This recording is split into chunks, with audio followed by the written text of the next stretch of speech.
Kaixo kazetaguneko lagunok, hemen gaude berriz ere bideo berri batekin. Oraingo honetan, zuen Android gailuetan aplikazio bat nola instalatzen den erakutsiko dizuegu. Ikusiko duzue zein erraza den. Ikusten zuenez, gure Android gailuko mahai gainean kokatuta gaude. App bat instalatzeko, lehenik eta behin Google Play aplikazioa aurkitu behar dugu gure euskarrian. Hau baita bestelako aplikazioak bilatzen eta instalatzen ahalbidetzen duen aplikazioa. Gogoratu Appleko iOS sisteman App Store deitzen dela. Aplikazioa kargatuko dugu. Argi baduzu zein aplikazioa instalatu nahi duzun, bilatzailea dugu modurik onena hortarako. Baina hala ezpada beti ere aplikazioan zehar nabigatu dezakegu. Kategoria ezberdinak ikusiz eta dauden aukera ezberdinak aztertuz.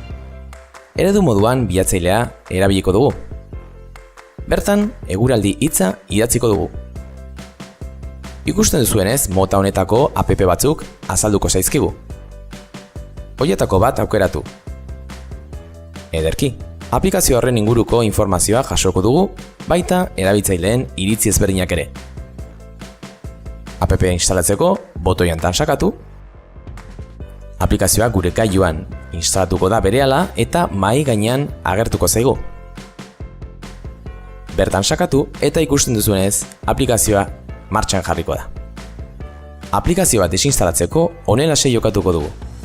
Atazen menuan aplikazioen aukera bilatu eta saltzen diren aplikazioen artean kendu nahi dugun aplikazioa aukeratu.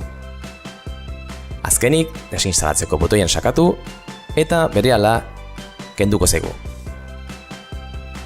Beno, hauxe izan da guztia gaurkoan. Espero dugu bideoa baliagarria eta lagungarria izatea. Gero arte!